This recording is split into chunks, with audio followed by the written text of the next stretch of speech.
All right. Still on the correct spot. All right. So we're now just going to say basically the same thing that we said about race and look on the gender side of things.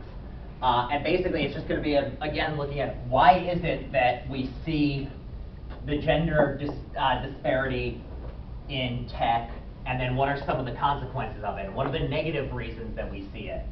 And so there are some reasons of just like, the reason we see a gender difference is there's still, like in the United States, it's changing very much, but historically it's been a place in which men are more likely to be working, and women are more likely to be in the house. That's changed a lot, but there's still some degrees to which those sort of things. But that aside, we still need to understand why is it that Google is so far more than these other cases. Like, what is it that leads to the case that tech ends up with so many more men than women, and what are some of the negative consequences that come out of it? So, what led up to this point? Why is it, just generally, that we see men in tech much more than women? I mean, classic example, just look around you right now. Like, look in this classroom. It is a very gendered classroom. That's just a fact of the matter with tech. Like, what is it that led us to this point? Why is it that we see this? Pardon? So part of it is that men like tech better, but it's not like biologically there's something about tech that makes it more for men. Or at the very least, there's nothing intrinsically about a piece of modern technology that makes it more about men. If it's men like it better, there's got to be some reason why, because it's not like it's not like attached to the Y chromosome for males. There's like the likes computers gene. That doesn't exist. So it's why is it the case that we see this? Because it's certainly the case that in general, like if you picture the IT person, it's probably a man. And if you think about the person who spent their childhood like messing around hacking on the internet, your stereotype is of a man. Why is it that way? What leads to it? What's the driving force? Because it's generally, I would say, perceived that men are interested in objects and women in people. Yeah, there's this sense in which the very idea that men are to be clear, maybe there's some biological basis I don't know about. I'd be very, very doubtful that that's the case. But there's this social expectation that men should be the ones working on gadgets and with tech, and women are the ones who should be doing, people jobs or something like that. And not to say that this is like an explicit sort of thing that nobody comes out and says this sort of stuff. It just ends up being like trickling down to children in a lot of strange ways that are effective. So for instance, what are some ways in which we see these things trickling down in our society? Let's just go with think about a movie in which somebody's flying around on a spaceship. That spaceship gets a problem with it. Who's fixing the spaceship? A man is fixing the spaceship almost exclusively. Very rarely do you see the mechanic or the tech nerd who's doing all the nerdy tech calculations as a woman. Until very recently in movies, that has never happened. There's only a handful. It's much harder to think of this. And the reason that is not an explicit thing where anyone's thinking, we need to show that men are better at tech. It's just no, if you're a child and you see this, you're getting the message, oh, men are the nerdy tech people. And that just, that's the way children work. We absorb things and then we work with it. I think it also has to do with the way that you grow up, and so the main reason why I got into tech was because of video games, and that's what led me into it. Here's another thing. Video games are a major, major driving force for people getting into tech. It's a lot of ways that children first get their hands on phones and things like that. And the fact of the matter is, video games are very, very strongly geared towards boys. It's just the fact of the matter that, and it is changing to some degree, but the fact is that video games are geared more and more, are very often geared towards boys. Even if it's less than it used to be, it's still the case. For instance, things like, you will almost never see a mostly nude male character in a video game, and yet it feels like every single video game you see at least one mostly nude female character. Yeah, exactly what you're saying. Not only are the characters heavily sexualized, but also the girls that are they're literally called gamer girls, not gamers, like gamer girls, and they're also like heavily sexualized as well. Yeah, there's this major sexualization component with it, where the games, like, also, I was just like, say that again? If you're playing online and they find out, like, I don't know if it's an Xbox, if they find out that you're a girl, they start messaging you, are you really a girl? Or are you just using a girl's name? Are you seriously a girl? Yeah. Oh, yeah. Yeah, there's this It's thing. really annoying. Yeah. You know what's not fun to do? When you go online and you just want to relax and have somebody coming along and be like, And then so you're a girl, right? And they try to hook you up using your username. And also, if you start playing poorly as a man, you end up being told, like, oh, that's it, like, fucking, like, play better. If you're a girl, somebody goes into the chat and starts going, and I apologize for the adult content. It's something along the lines of, you will see in the chat, we have no chance at winning with this fucking bitch on our team. Like, how could you possibly expect us to have a shot with this goddamn... And so, like, this culture is surrounding this. And part of the reason why you see these... Like, I mean, as somebody who's played video games online a lot, like, I don't do it much anymore because I'm so tired. You go on and you've got somebody on your team who, because of the anonymity, is that, like, going to torment somebody on your team for something or other. And if you're a girl, it's almost certainly just that you're a girl, you start getting tormented. Or if your teammate is a girl. And one thing I will say is online video game behavior, it used to be that anything went. Now I have actually seen people call out other people for saying terrible shit. So it's at least a little bit better, but, you know, we're out of, like, a pile of complete, like, poop into, like, a trash heap. Like, we've upgraded only slightly. But yeah, you play video games online as a girl, you are going to deal with being, like, tormented, and nobody wants to do that. So you've got this thing of, because it's geared towards boys, you end up with this very hyper-masculinized, competitive sort of vibe, which makes it very unpleasant to play if you're a girl, which then makes fewer girls play, which hyper-masculinizes it more and more and more. And so that's one thing you see is the way people get into tech is geared towards boys. Just something I was just reading. That silly game on the phone, Temple Run, you know, you like... The original Temple Run, your character was a man, and if you wanted to play as a woman, you had to pay to become the woman character. Like, you had to get the woman skin. And it's very often the case in, like, games where you're given, like, 10 free characters, and then you have to pay for more, like a League of Legends style or that sort of thing. Very often, the majority of the free ones are men. And so just these sorts of ways in which, like, you don't think of it, but, like, if I'm a little... When I was a little boy, and I played a lot of video games, it wasn't until I got to about, like, age, like, 15 that I realized, like, oh, I'm a boy, but I could totally play a girl character, and that might be kind of fun.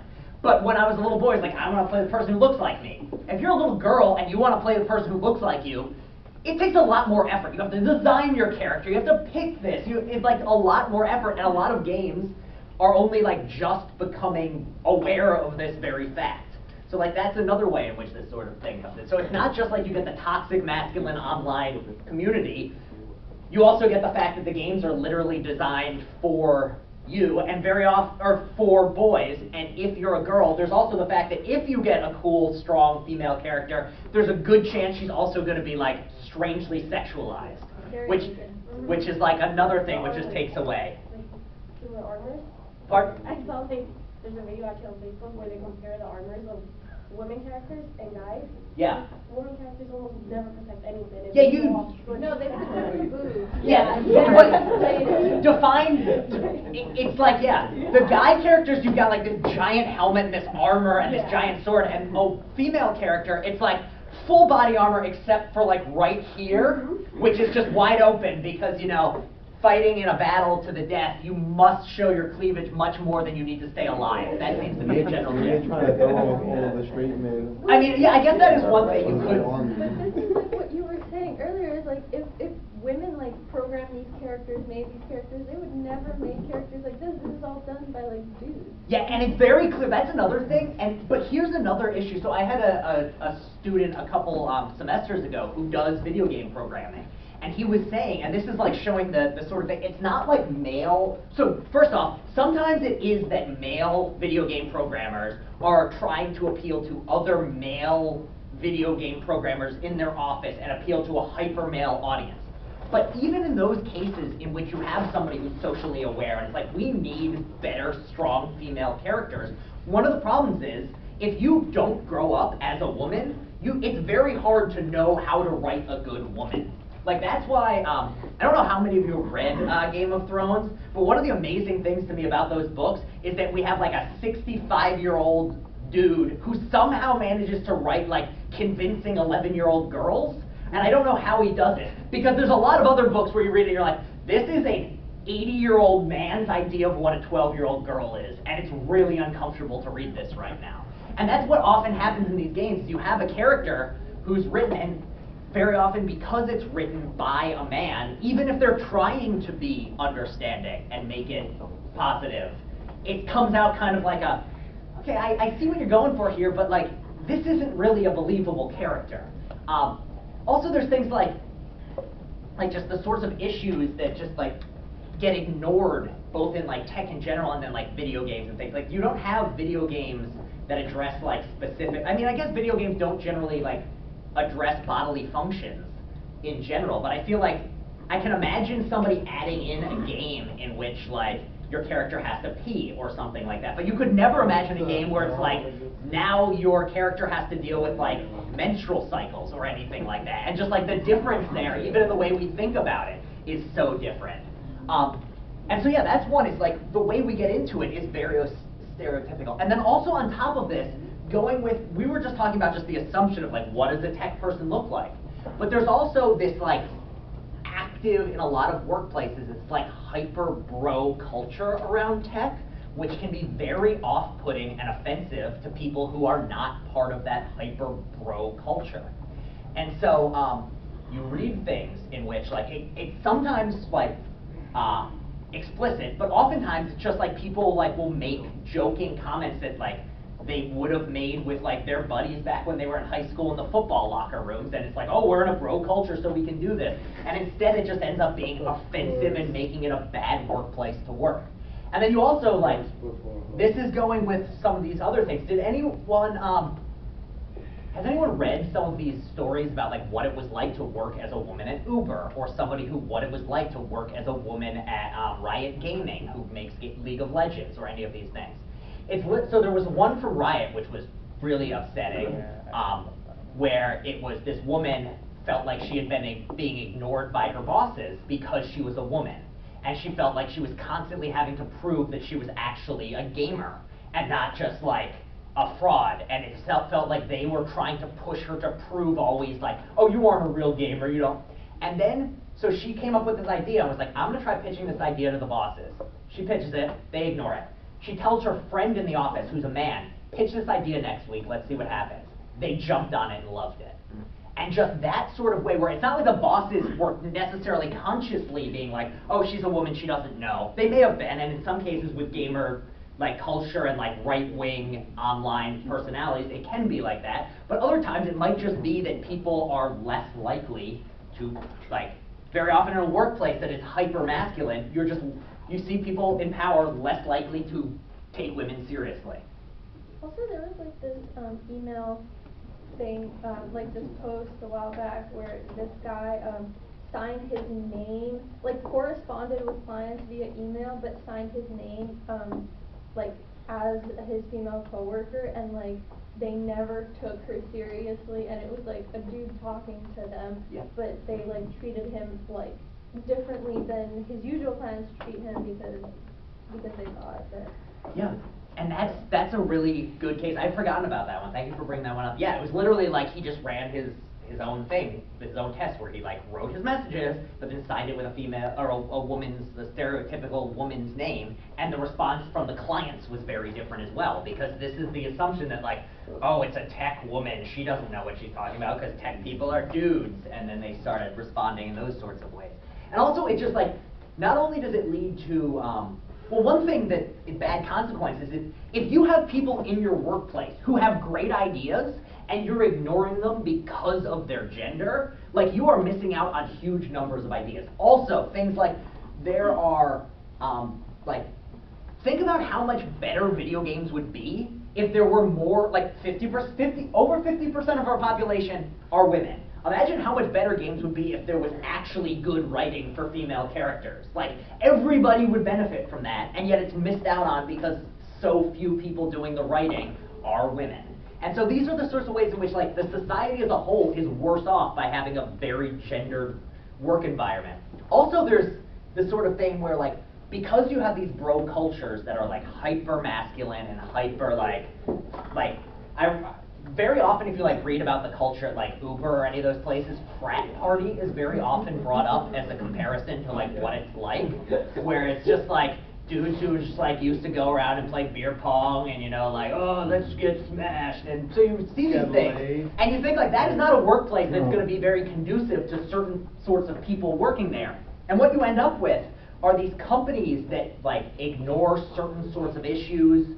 Like, for instance, like, because it gets so hyper-masculinized, the people, like, what counts as success in the office ends up being, like, pulled off to the side. And it just ends up, like, it gets this, like, strange warrior culture where people are unhappy in the workplace in general, where if you had a more diverse and balanced workforce, and people weren't, like, so hyper, like, then you just have like a better workplace for everybody and more would get done and people would be more comfortable. Because the fact is, if you are constantly worried about losing your job, you're not going to work as well.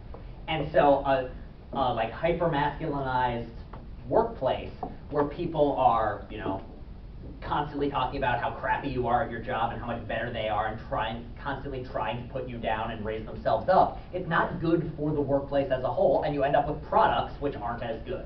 So it's not just like, it's better, so it's like the men who are just like, well, it's just the way it is, like that guy who was at Google a few years ago. It's like, no, there would be benefits if you know, opened your eyes for a moment. So, and also, yeah, do you have a hand? No. Okay, so yeah, so that I think is tied in with the causes and the consequences, and then just tied in the same way that we see, because we have these biases, tech becomes racist in these strange ways, we end up with sexist tech in a lot of ways. And we see tech that doesn't end up responding to the needs of huge parts of the population. So does anyone know any like examples or can think of any ways in which tech is like, you know, either ends up implicitly sexist or is doing things that like you look at and you're like, oh, it's very clear that a man designed this because it's ignoring this huge, like, this company should be worried about this. So one I was just reading about today was when the like health app came out, like the one which is supposed to help you track your entire life and keep everything under control. What did it not have for half of the first year? Yeah, it had no period tracker for the first year. Like, what? That is like a huge blind spot where it's like, oh, these are men who are just not thinking about other people's issues. Another one, very early on with Siri, if you asked her, like, I'm suicidal, what should I do? She'd have an answer. If you said, like, I was just mugged, what should I do? She'd have an answer. You said, I've been raped, what should I do? She had no answer. I'm trapped in the boat, or like yeah, she had all of these answers, but things which were like issues which were more commonly faced by women in our society, no answers on them. And you look at this and you're like, well, you know what would be really useful for everybody and would make you much more popular with over half the population if you actually took into account what other people were doing. Another issue is that like things like machine learning, one thing that I came across was that there was this, they were trying to program like a picture recognizer. And the thing was, you'd show it a picture and you were trying to train it to be able to identify men versus women. And so they just show it pictures of this. And they, over time, started to realize that this was picking up some weird gender stereotypes. And like what sorts of jobs women should have and where you would expect to find them. So why did it end up doing this? Well, because they kept taking photos from like stereotypical magazines and things. So they were training this program to recognize women using photos of women from magazines doing things like cleaning the house or in the kitchen cooking, because they happened to have those magazines around. So they were training these programs to recognize men as athletes and business people, and women as working at home and taking care of the kids. And it's not like they were thinking about this, but it was a way in which the already existing stereotypes that we have were continuing to be propagated into this new tech, because the tech was being taught on the basis of these already existing stereotypes. And so these are the other ways in which we think of like tech as this brand new start, but very often, because it's programmed by people who have human issues and human limitations, it ends up taking the biases and doing the same sorts of things. There were also things like, did anyone follow this where they like tried to get an AI, like they tried to teach an AI language, and to teach it language, they set it loose on Reddit to just like scroll through Reddit, and within like 3 days, it was just like a horribly evil little AI program that was just spewing all the hateful things you might find on Reddit, which is another reason why we see like these sorts of issues with tech. Both part of the reason why we see these hyper masculine, like hateful things is because many of the people on the early internet and who go around on places like the dark corners of Reddit are men, and then because it's so hyper, fewer women then go there, which leads to more, which leads, et cetera, et cetera. Companies that end up with toxic cultures. So what are some other, like, has anyone else come across any of these news stories in the past few years of like gender in tech and some of the downsides of having such a gendered workforce in tech? I need a sip of water, which is why I'm opening this up. Professor, I think that my example will not be relevant, but I think Google's hiring techniques were a lot of, the article that I brought with me reads as Google's ideological echo chamber, but it does speak a little bit about gender as well. Mm-hmm. Yeah, so, and here's the thing is, and like just to be clear of why this stuff is so hard. So the big question to ask yourself is like, if you've accepted what, like my premise today, which is the ways that we got to these sorts of divides were like, regardless of like what led us to this point in tech, had some major like moral issues to it. We are using biased reasoning, we are treating people differently on the basis of gender and race, and also it's making the technology worse for us and ignoring huge swaths of the population. If you agree with me that it's a problem, the question then, of course, comes up of like, how do we stop it? And this is one of the tough things, because very often what's the case is, again, it's not people explicitly being like, I don't want somebody of color working at my office. It's more things like the people who are working at Google are looking to hire a new somebody. And you get everyone together and you're like, well, what do you think about this candidate? And one person will be like, yeah, he feels like a Google person. And the reason why he feels like a Google person is because he looks like the people who are already at Google. And then everyone else will be like, yeah, he does feel like a Google person. He feels like he'd fit here. And so these are the sorts of ways in which people who don't necessarily intend to be causing these things do cause them. And so like, if you read about these big tech companies, very often it's about like work culture. But very often, like, the definition of work culture builds into it some questions of, like, without people meaning to, what you're supposed to look like, what you're supposed to identify as, and all of these sorts of things, which can make it very hard. And so, just, if you are, like, and one thing to do is, if you are somebody in tech who is, you know, falls into the majority group, if you are a white man, an Asian man, and you fit in, like, the way you look, just being aware that it's going to be uncomfortable for people who don't look like you at your workplace. And just like being conscious that if this workplace is going to be a good place to work, you can't just like go about your everyday business being happy that like you are one of the lucky ones. It's about making sure that everyone is aware that they are part of the culture and just being aware of the ways. So like, for instance, for me, there is a very strange and like, I don't think